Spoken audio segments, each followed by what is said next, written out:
Здраво, драги родители! Добре дојдовте на уште едно видео на Малиот принц за разбуденото семејство на тема како навистина функционираат природните и логичните последици. Откако ќе разјасниме што му претходи на однесувањето на нашето дете, ги поставуваме границите, ги поставуваме правилата во домот и преминуваме кон последиците. На многу родители не им е јасно кои се природните и логичките последици, затоа што тие се најчесто поврзани со потребата која што детето ја изразува преку своето однесување и често пати родителите се заведени од однесувањето на детето, што забораваат да се прашаат зошто моето дете вака реагира, зошто постапува вака, што чувствува во овој момент, дали треба да го научам на некоја друга вештина или нешто друго му е потребно во овој момент. И сега да земеме неколку примери за типично однесување и да се обидеме да ја откриеме потребата заедно со логичката и природната последица на тоа. Првиот пример на однесување е кога детето не го исклучува телевизорот. Потребата овде која што ја има детето, заради ова која што произлегува од ова однесување е дека на детето му е потребна контрола на импулси, му е потреба граница и да го почитува времето, а последицата се јавува во 3 чекори. Првиот чекор е секогаш родителот треба да си го постави прашањето што можам да направам за да можам да му помогнам на моето дете да ја оствари својата потреба. Вториот чекор е кога се обидуваме ние како родители да му помогнеме на детето да може да го почитува времето. Значи можеби ние ќе сакаме да му купиме стоперка или пак можеме да креираме на табела заедно да го внесеме времето, распоредот кога детето треба да гледа телевизија во текот на денот или да склучиме еден усен договор за тоа колку долго ќе гледа телевизија. И како последна опција, телевизорот може да се стави на тајмер, автоматски да се исклучи. Или пак третиот чекор е доколку му дадеме до знаење на нашето дете, ако не може да го изврши вториот чекор, тогаш ние немаме друг избор како родители, освен да го упатиме во друга соба, каде што нема да има телевизија и каде што се додека не научи да го почитува, да го цени времето и за да може да ги извршува своите собствени обврски. Уште еден пример на однесување е кога детето постојано заборава работи на училиште или пак заборава да ја донеси домашната работа или да напише домашна работа. Потребата овде која што се јавува од ова однесување кај детето е потреба од организација, потреба од долгорочна меморија, од фокус на детето и последицата повторно, значи во 3 чекори овде се остварува. Значи, првиот чекор е во тоа што повторно родителот треба самиот да се запраша што можам да направам да му помогнам на моето дете да ја оствари својата потреба и ние на почетокот се обидуваме да можеме да го научиме нашето дете на природните последици од тоа кога ќе ги заборави предметите во смисла дека нема секогаш да трчаме, да бидеме спасители и да одиме да му ги земаме работите од училиште. На тој начин детето самото ќе ги осети природните ефекти, што значи да се биде заборавен за одредени предмети или што значи да не се носи на училиште домашна работа. Например, да му се носи тетратката со домашна работа ако заборавил да ја донеси на училиште. Или пак ние можеме тоа да го направиме, да му го однесеме предметот на училиште или пак да се вратиме да го земеме предметот од училиште кој што му е заборавен. Меѓутоа, после дома да создадеме услови со кои што детето ќе може да ја абсорбира лекцијата околу заборавеноста. Или пак алтернативно, значи можеме ние да го охрабриме нашето дете да му пише порака на наставникот во која што ќе му се извини за својата грешка и да побара начин како да го надокнади сето тоа. И третиот чекор е доколку видиме дека нашето дете не може да го исполни вториот чекор, ние ќе треба да му помогнеме, да му кажеме дека треба да се вклучиме во тоа да го научиме на оваа вештина.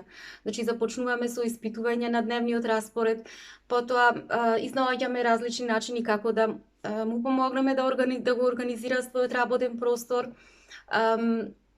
Исто така му помагаме да видиме кои се тие одвлекувачи на неговото внимание, кои што не го задржуваат, не му возможуваат да може да го задржи фокусот на вршењето на своите должности и обврски, или пак можеме да вклучиме одредени техники кои што ќе му помагаат да биде помалку да заборава, или пак ако не можеме ние тоа да го направиме, ние едноставно можеме да побараме професионална помош за нашето дете.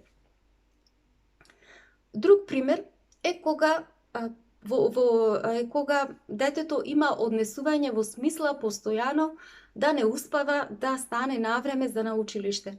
Потребата овде која што се крие испод тоа однесување е поголема, детето да има потреба од поголема мотивација за посетување на училиште.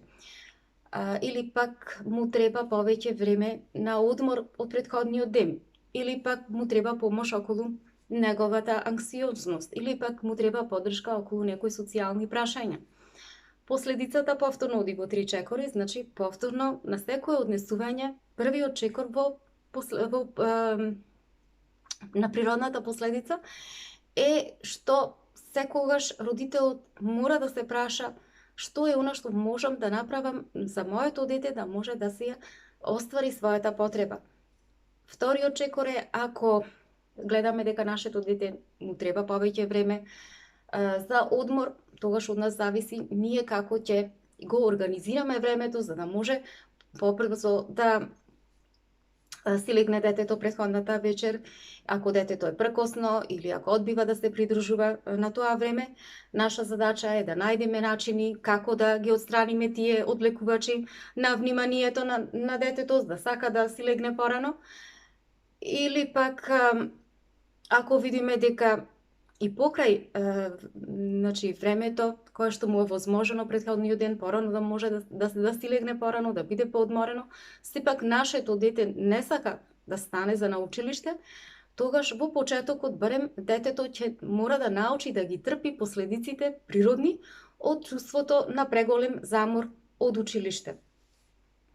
И третиот чекор е ако ние гледаме дека овој пристап не функционира кај нашето дете, тогаш ние самите треба да сме свесни дека нашето дете страда од нешто подлабоко, можеби станува за депресија и кое што нешто треба да биде оценето од страна на стручни лица, затоа што испод секое такво однесување стои одредена причина зашто нашето дете не сака да стане да оди на училиште, и ако тоа нешто се случува и трае подолго време, затоа што тоа може да предизвика детето да ја изгуби радоста од животот. Додека казнувањето служи за создавање на поголем јас во односот помеѓу родителот и детето, сега кога веќе ние ќе ги откриеме вистинските потреби на детето, родителот значи може да ја открие и вистинската акција за да која што му е потребна на детето. Меѓутоа, треба да знаеме дека и откривањето на коренот на проблемот не е лесен процес, затоа што често пати тој бара многу трпение од наша страна како родители, голема посветеност, не само заради тоа што тој знае да биде доста сложен процес, туку и поради фактот што на крајот нашите деца заслужуваат да бидат третирани како суверени човечки суштества и со кој што ние навистина имаме привилегија да бидеме поврзани, а не само да ги срамиме и да ги укоруваме нашите деца. Исто така, грубото однесување од страна на децата спрема родителите денеска е доста распространет проблем. Родителите ја прашувале авторката Шефали како јас да се однесувам кога детето моје е грубо со мен. Која е природната последица? Некогаш е многу тешко да дознаеме како да му одговориме на нашето дете во моментот кога тоа е грубо со нас, затоа што скоро секогаш не може да се испод тоа грубо однесување не може да се видат кои се вистинските причини, затоа што она што се гледа на површина секогаш не е она што е на вистина. И клучот на сето тоа е да се открие која е всушност основната потреба која што лежи испод тоа грубо однесување. Меѓутоа, тогаш може би треба да се прашаме дека во тој момент можно е детето да се чувствува обесправено, задушено, да е збунето или пак едноставно да чувствува едно чувство на право. Меѓутоа, сите овие причини кои што се јавуваат кај детето се заради погрешната родителска енергија. Значи, кога децата се слободни во односот со нас, да бидат груби спрема нас, да не почитуваат, секогаш проблемот започнува од неможноста на родителот да може да се поврзи со своето дете, а и да може да поставува цврсти, стабилни граници. И ова е причината зошто и кога треба да се помага на родителот да може да го прекини тоа грубо однесување, да го доведе во колосек детето, е многу тешко и тоа нешто не може да се направи во 3 чекори, туку овде бара еден посестран пристап и секогаш овој пристап започнува од самиот родител. Родителите, така еден родител ја прашала вторката Шефали, што треба јас да направам со моето дете во моментот кога тоа е грубо со мене. И ја вторката Шефали му одговорила, твојот прв инстинкт, кога твоето дете е грубо спрема тебе, е и ти исто така да се однесуваш со него, затоа што во тој момент ти тоа го сваќаш лично. И ова е првата грешка која што ја правиме.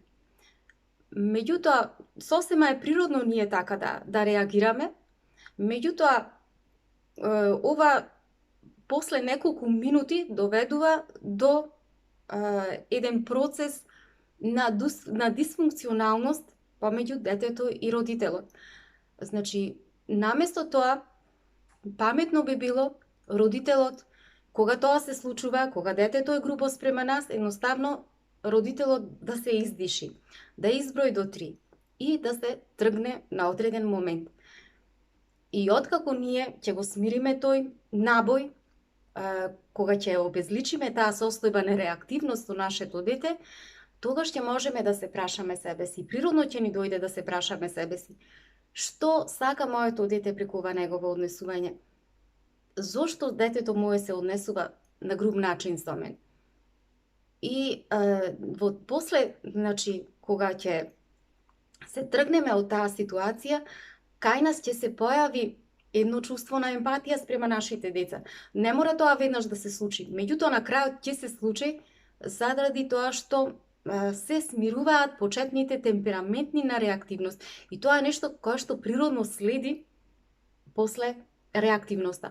Значи, откако ние ќе направиме пауза, ќе одлучиме дека нема да влегуваме во борба на моќ со нашето дете, динамиката почнува да се менува во односот меѓу детето и родителот. Значи, ние се почнуваме како родители да се вклучуваме сами во една искрена ретроспекција со самите себе си. Самите ќе почнеме да се прашуваме како дозволив моето дете така грубо да се однесува спрема мене, како дозволив моето дете да не ме почитува мене. Со што е предизвикав таа непочит спрема мене од страна на моето дете? Значи, ние почнуваме да го свртуваме фокусот од детето кон себе си. Значи, центарот на вниманието го свртуваме врз себе. И на тој начин, кога тоа нешто ќе се случи, ние создаваме можности за вметнување на нови образци во однесувањето помеѓу нас и детето во нашиот дом. Например, тогаш можеме да сватиме дека веќе долго време ние сме му попуштале на нашето дете или пак ние сме премногу сме му овозможувале многу работи со што сме му создале едно чувство на право. Или пак сме поставувале постојано некои граници, непостојани граници. Или пак често пати сме ги менувале границите, не сме се придржувале до нив. Или пак можеби премногу контрола сме воделе за нашето дете. Премногу сме имале преголемо родителско надгледување врз нашето дете, кое што предизвикувало кај нашето дете да се појават чувство на задушеност, чувство на лутина. Меѓутоа, што и да е, она што ќе го откриеме во односот со нашето дете, кои се причините, испод тоа негово грубо однесување, треба да сватиме дека тоа нешто можеме да го смениме. Кога ние како родители ќе одлучиме да ја префрлиме нашата собствена енергија за да создадеме резултати кои што ние ги постакуваме. Авторката Шефали ни дава еден извонеден пример за една родителка Маура, која што кога го променила својот пристап во односот со своето дете, значи ја променила цела динамика со нејзиниот 17 годишен син Джексон. Полициските часови меѓу неа и меѓу нејзиниот син биле постојан извор на борба. Секој пат кога таа ќе воведела полициски час, нејзиниот син го прекршувал тоа правило. И таа се обидувала да стане пријателка во почетокот со неговиот син, се откажала од својата заклетва дека нема да му дозволува да биде строга мајка која што едноставно ќе му дава и ќе му поставува забрани, се со надеж дека на крајот нејзиниот син ќе се поправи, дека има шанса тоа да го направи. И ова навистина би бил свесен пристап во смисла на тоа доколку нејзиниот син го испочитувал нејзиното правило и доколку не би имало постојано викања, врескања, вреѓања кои што следело после тоа секогаш кога нејзиниот син се враќал многу доцна дома. Поради фактот што и тој не бил доволно возрастен за да може да остане толку долго време после полицискиот час. И кога дошла така авторката Шефали, испомнала за проблемот, Шефали се обратила на мајката и рекла: за тебе би било најефикасно кога ти би му поставила граници на твоето дете и цврсто би се држала до тие граници. Твоето дете не го почитува полицискиот час затоа што единствената причина за тоа е што ти тоа му го даваш, значи му го дозволуваш тоа на твоето дете. И мајката на почетокот кога ги слушнала овие зборови, се била огорчена и рекла на авторката Шефали: ма јас не сакам да го казнам моето дете и да не му дозволам тоа да остане дома затворено во куќата. Значи јас сум мајка која што сакам да се држам настрана од казната, неќам да применувам казни кај моето дете. И Шефали овие зборови кога ги слушнала од мајката, сватила колку е таа збунета, колку всушност мислела дека се обидува да биде свесен родител и со тоа што чувствувала дека треба да се држи настрана од казните. И тогаш авторката Шефали ја објаснала и рекла: кога ние како родители му ги одземаме привилегиите на нашите деца во моментите кога сме реактивни, тогаш ние ги казнуваме нашите деца.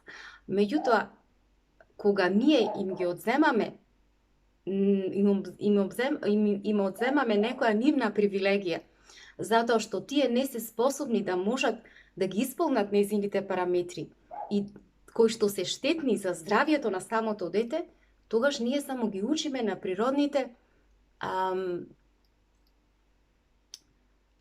природните граници на слободата.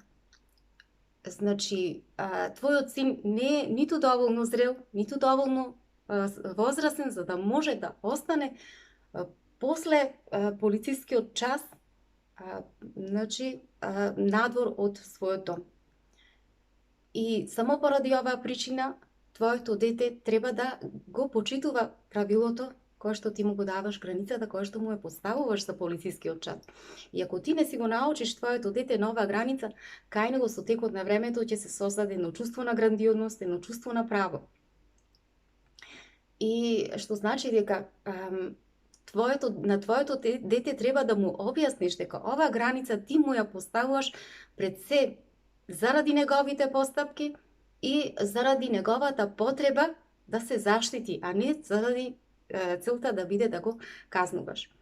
И откако самата мајка овој пристап го видела на од едно поинакво светло, таа го применила на свој собствен начин, му рекла: на својот син наредниот ден, дека нема повеќе да му дозволи да ја напушта куќата, доколку не се придружува спрема новото правило кое што таа го поставила во врска со полицискиот час. И кога нејзиниот син сватил дека неговата мајка е навистина сериозна и дека нема воопшто да го пушти надвор, да излегува, се додека не се придржува до нејзиното правило, тој почнал постепено да влегува во колосек и почнал да ја почитува нејзината наредба. И кога дошла кај вторката Шефали после некој ден, и самата ја рекла, навистина била изненадена тоа како сиње решил и одлучил да ја почитува нејзината граница, и вторката Шефали рекла, тоа не е нешто од кое што треба ти да бидеш изненадена, затоа што самото дете твое виде дека ти си вложена во тоа да не го казнуваш. Едноставно си вложена и фокусирана на тоа да го заштитиш твоето дете.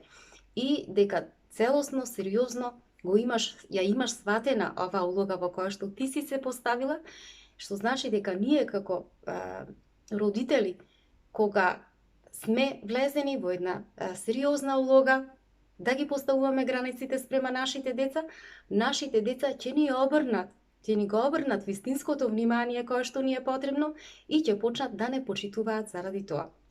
Драги мои, тоа би било се за ова видео. Имајте убав ден, се гледаме.